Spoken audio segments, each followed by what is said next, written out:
Jen commence tout juste à s'habituer à sa nouvelle maison. Il y a encore 2 semaines, elle, son mari et leurs 4 enfants vivaient en caravane. Ils disposent désormais d'un grand séjour, de 2 chambres et d'une salle de bain.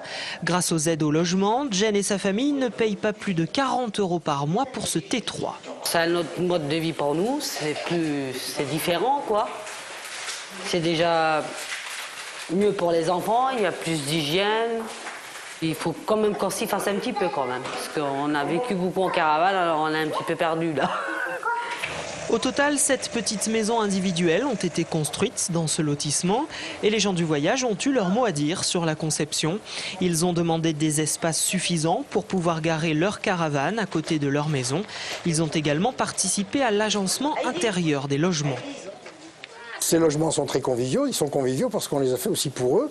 Et c'est eux qui ont choisi, par exemple, d'avoir des cuisines ouvertes et pas des cuisines fermées.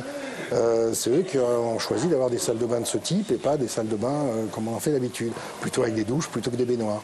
Le lotissement a coûté 800 000 € au total, financé par l'État, le département et Auvergne Habitat, avec l'appui technique de la commune. Le projet aura mis 10 ans à sortir de terre.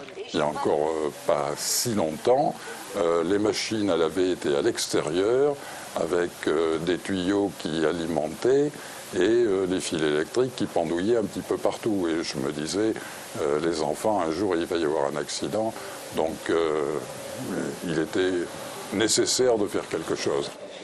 Chaque famille a signé un protocole d'accord avec l'État et les collectivités. Un suivi sera fait tous les ans pour voir comment évolue le lotissement et la vie à l'intérieur.